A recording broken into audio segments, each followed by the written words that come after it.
In wrestling, if you want to make it to the top, it's all about making the right friends.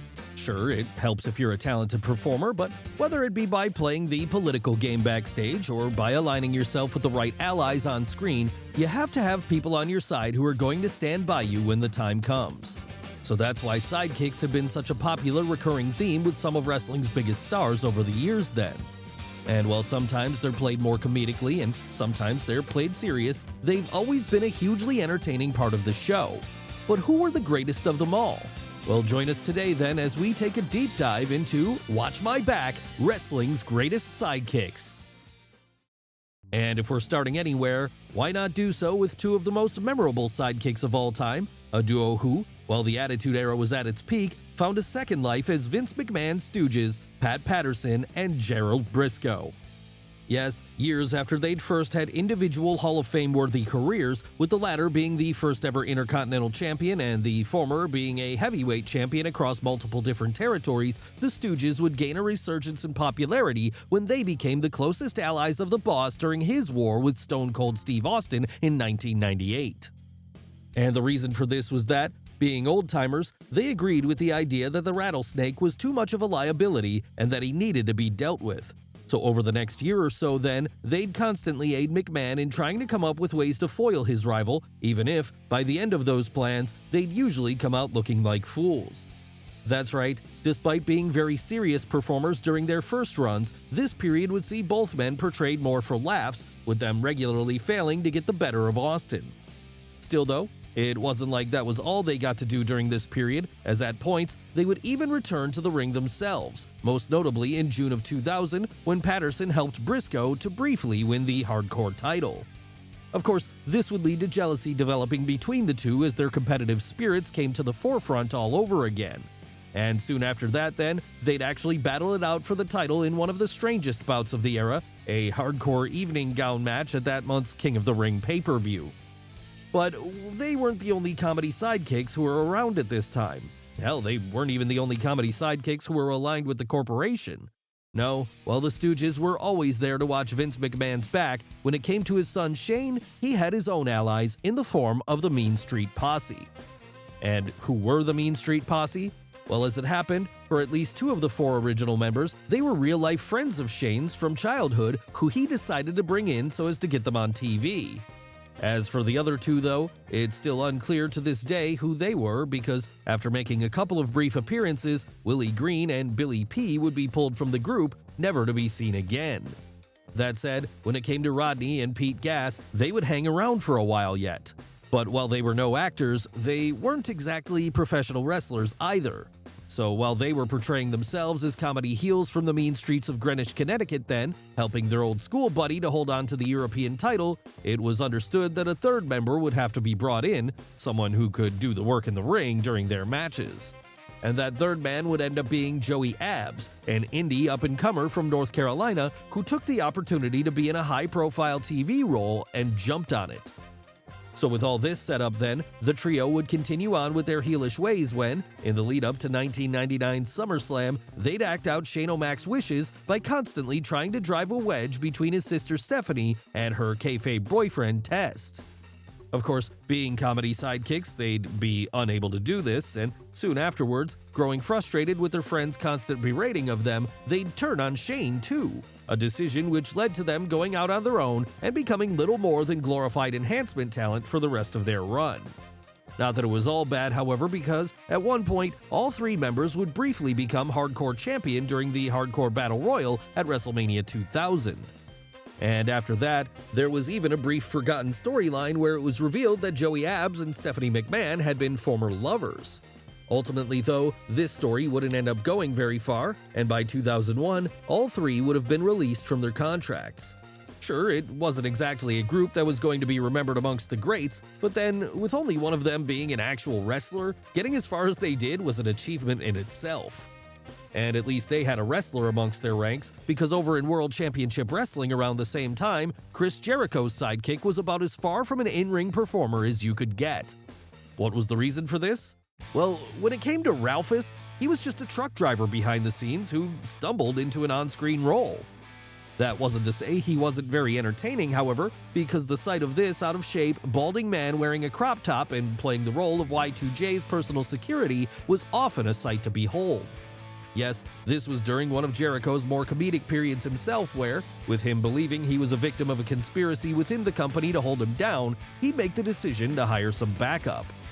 And after noticing Ralphus backstage one night then, he instantly hit upon the winning idea of having him play this role, a decision which proved fruitful as it quickly got over with fans for how ridiculous it was. So, riding the wave of momentum, Ralphus would be there by his client's side for some of his most memorable moments with the company, moments such as his repeated claims of victory against Bill Goldberg, or the time he, in true Spinal Tap fashion, got lost on his way to the ring.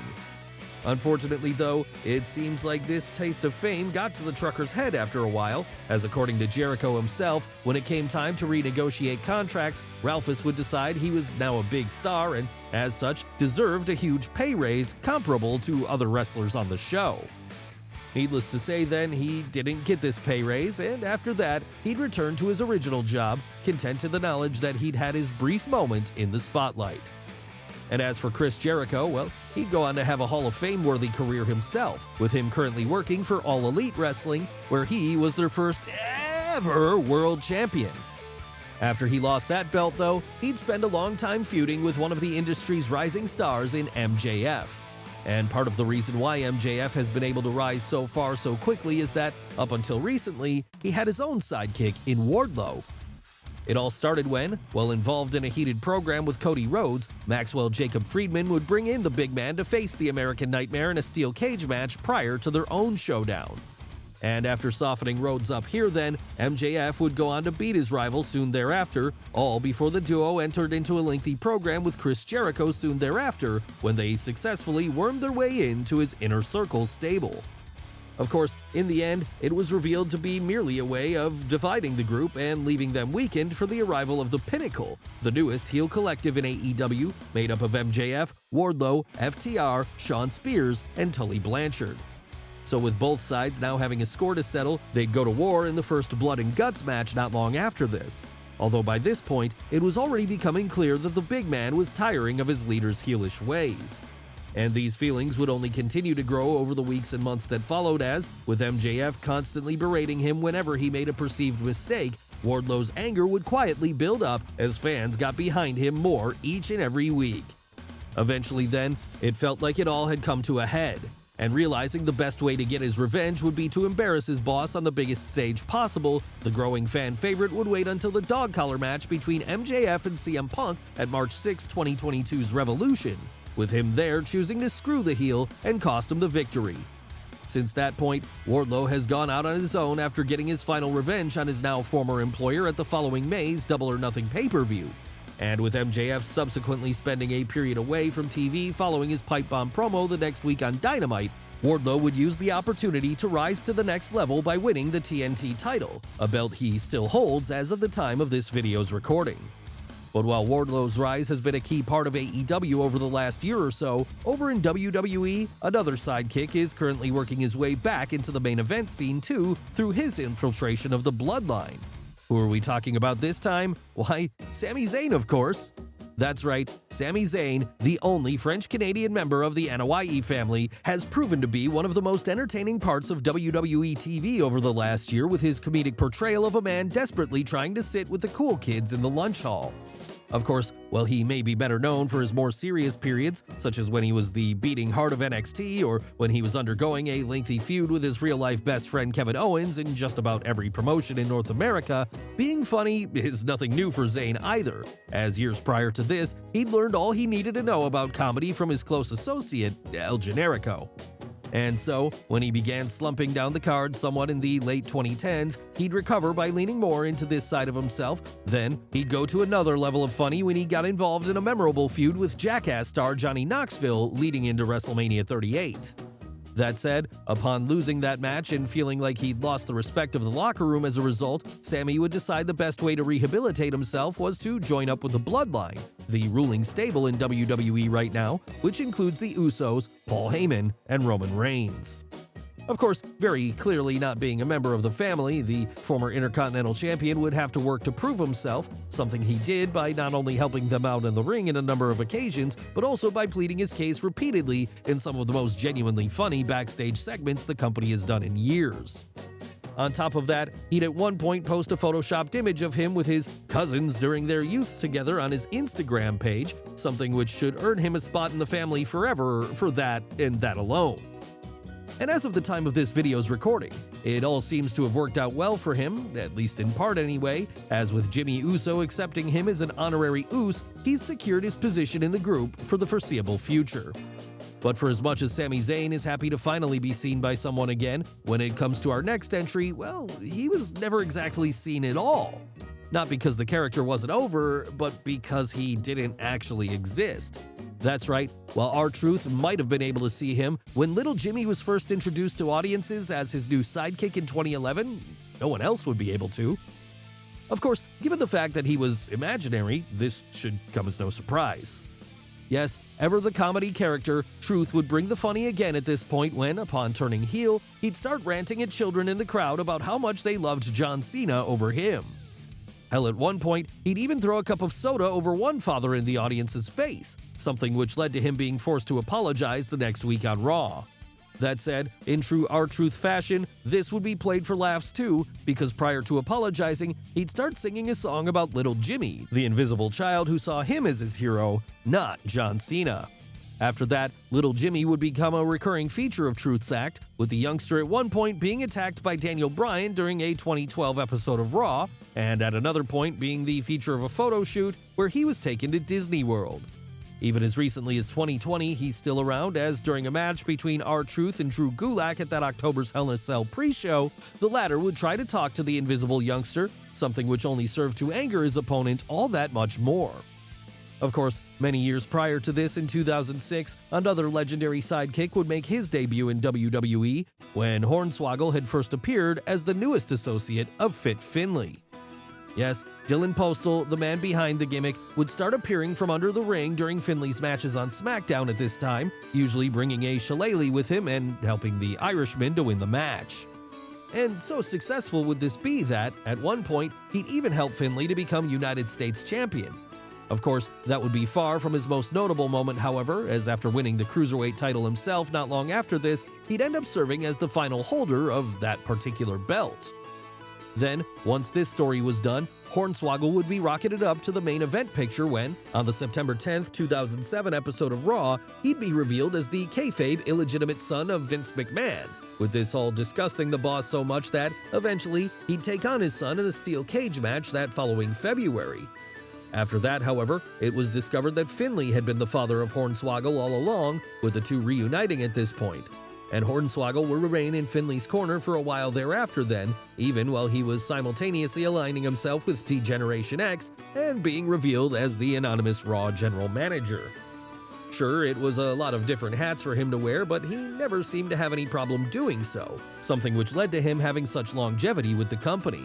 It's just a shame that another notable sidekick of this era couldn't have the same longevity then, as, when Alex Riley started acting as the backup for The Miz in the late 2000s, things would go sour quickly.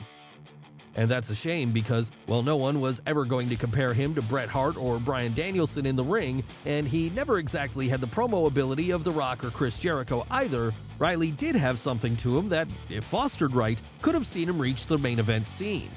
That was certainly how The Miz felt when, after acting as his mentor during the second season of Game Show era NXT, he'd decide to take him under his wing full-time. And from there, the two would regularly team up together, with Riley sitting under the learning tree of his more experienced mentor throughout this period and learning everything he could.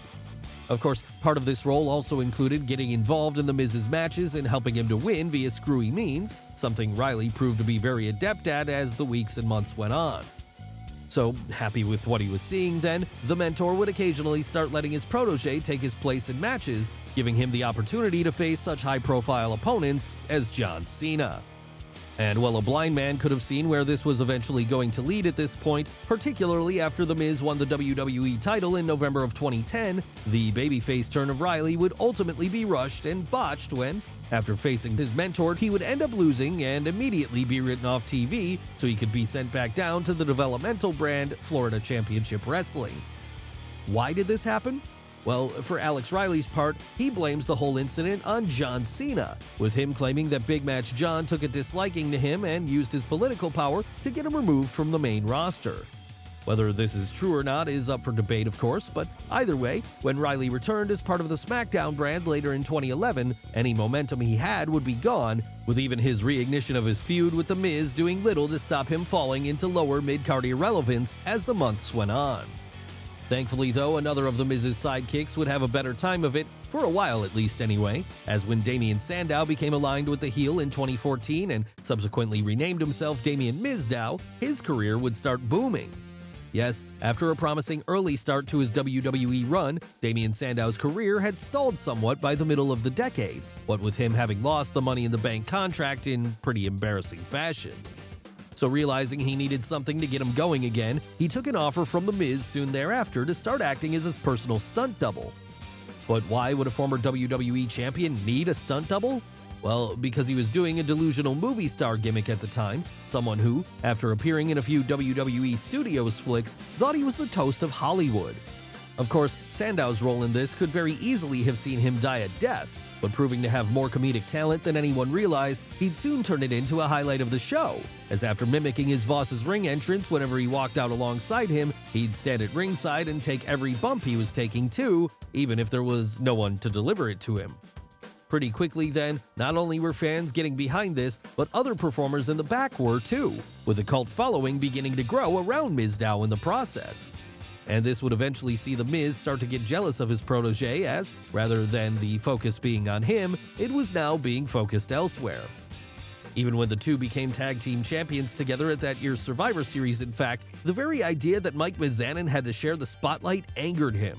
So, as the weeks went on, he'd begin to act more dismissive of his stunt double, relegating him to the role of personal assistant, something which drew the ire of fans both in attendance and watching at home.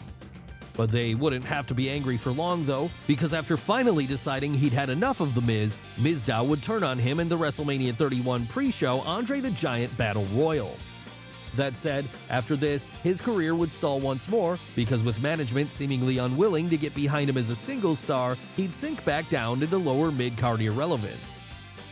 Not that he could be blamed for this turn of events, however, because he'd done everything humanly possible to get himself over. We guess it just goes to show that no matter how good you were, if Vince McMahon didn't see it in you, it wasn't going to happen. And this is a logic which could also be applied to our final subject today, because way back in the mid-80s, despite being a very talented performer in his own right, Cowboy Bob Orton would become more well-known for acting as the sidekick to Rowdy Roddy Piper. Of course, Orton is part of a wrestling lineage of his own, which includes his father, territory star Bob Orton Sr., and his son Randy, a performer any modern-day fan will be all too familiar with. As for Cowboy Bob, though, his peak would come when, after spending a lengthy period making a name for himself across the territory circuit, he joined up with WWF right as Vince McMahon was making plans to go national in 1984. And here, being rechristened as Ace Orton, Bob would immediately be paired up with Roddy Piper, arguably the greatest talker in all of wrestling history and the, at the time, chief rival of Hulk Hogan. So needless to say, this meant that when WrestleMania 1 came around a couple of years later, the focus would all be on Hogan and Piper, as the two stood on opposite sides of the ring alongside their partners Mr. T and Paul Orndorff respectively. And standing in the corner of the heels that night, in the main event of the most important moment in wrestling history, would be Ace Orton himself. Yes, even his son never got to be a part of a moment this iconic. But it wouldn't be all that Orton did at this point, as he'd also get to have an impressive singles run for himself, at one point even challenging the Hulkster for the WWF title. And so it was at this time that he began wearing the now famous cast on his arm after having temporarily injured it, with him usually using this as a weapon so as to get heel heat in a move which would later inspire other performers such as D'Lo Brown. But when it comes to the topic of weapons in wrestling, maybe it's one for another day. And as far as today's video goes, that's where we'll close for now, because whether it be the stars of the 80s, 90s, 2000s, or beyond, we've had fun looking at some of the greatest sidekicks in the history of professional wrestling. Well guys, what did you think of the video? Let us know in the comments below. Don't forget to smash the like button, subscribe to the channel, as well as follow Wrestle with Andy on Instagram and Twitter. Thanks for watching, and we'll see you next time.